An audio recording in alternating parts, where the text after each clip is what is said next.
एक जमाने में एक छोटे से गांव में जो पहाड़ियों और एक पुरम नदी के दरमियान वाक़ था, मास्टर वोग नामी एक अक्लमंद बूढ़ा रहता था। वो अपने गहरे इल्म और उन लोगों को कीमती अखलाकी असबाब देने की सलाहियत के लिए जाना जाता था जो उसकी रहनुमाई चाहते थे। एक दिन मुतजस्सिस बच्चों का एक ग्रुप मास्टर वोग के आजिज कॉटेज में जमा हुआ, जो काबिल एहतराम बाबा से सीखने के लिए बेचैन थे।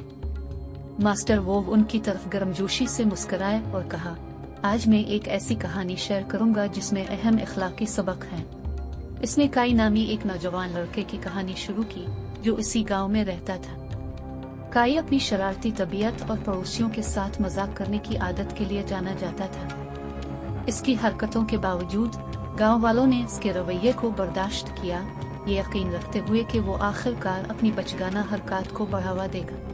एक दिन काई जंगल में घूम रहा था। उसने एक पुरस्कार पुराने दरख्त को देखा जिसकी शाखें और चमकते हुए पत्ते। हैरत ज़दा काई दरख्त के करीब पहुंचा और उसकी जड़ों में फंसे हुए एक छोटे जादुई मखलूक को दरियाफ्त किया। मखलूक ने इल्तिजा भरी नजरों से काई की तरफ देखा। बरा करम, मेहरबान बच्चे, मुझे इस कैद से रहा करो, मखलूक ने इल्तिजा की। काई ने हमदर्दी की लहर महसूस करते हुए मदद करने का फैसला किया।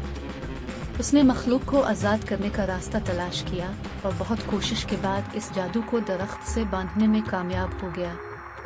शुक्रगुजारी में जादुई मखलूक ने काई को 3 ख्वाहिशात पेश की। इम्कानात से मगलूब काई ने हिचकिचाहट का मुजाहरा किया, लेकिन आखिरकार अपनी ख्वाहिशात पूरी कर ले। इसने अपने साथियों में दौलत, ताकत और मकबूलियत मांगी। जादुई मखलूक ने उसकी ख्वाहिशात को पूरा कर दिया और काई गांव वापस चला गया, जो अब ऐशो इशरत की जिंदगी गुजार रहा है। ताहम जैसे जैसे वक्त गुजरता गया, काई की नई दौलत और ताकत ने इसे बदल दिया। वो मगरूर हो गया और उन लोगों को मुस्तरद कर दिया जिन्हें वो कभी दोस्त समझता था। इसकी मकबूलियत तन्हाई में बदल गई क्योंकि लोगों ने खुद को इसके खुद गरज तरीकों से दूर किया। परेशान काई ने रहनुमाई के लिए मास्टर वोग को तलाश किया।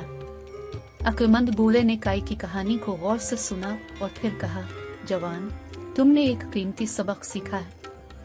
हकीकी खुशी मादी दौलत और ताकत से नहीं बल्कि हमदर्दी, आजिज़ी और दूसरों के साथ हकीकी ताल्लुक से हासिल होती है। मास्टर वोग ने काई को खुद की दरियाफ्त और ज़ाती तरक्की की राह पर गामज़न किया। मेहरबानी और मुखलिसाना माजरत के जरिए काई ने अपने ताल्लुकात को दुरुस्त किया और हकीकी दोस्ती की खुशी को दोबारा दरियाफ्त किया। कहानी की अखलाकियात मास्टर वोग ने बड़ी आंखों वाले बच्चों को समझाया। ये था कि रहमदिली, आजिज़ी और हमदर्दी हकीकी तकमील का बाइस बनती है, जबकि खुद गरज ख्वाहिशात अक्सर आर्जी तस्कीन का बाइस बनती है। बच्चों ने इन इखलाकी असबाब को अपनी जिंदगियों में लागू करने का अज़्म करते हुए हिकमत से भरे दिलों के साथ मास्टर वोग के कॉटेज को छोड़ दिया। और इस तरह गांव एक ऐसी कम्युनिटी के साथ परवान चढ़ा जो मास्टर वोग की कहानियों के जरिए दी गई लाजवाल अक़दार से जुड़ी हुई थी।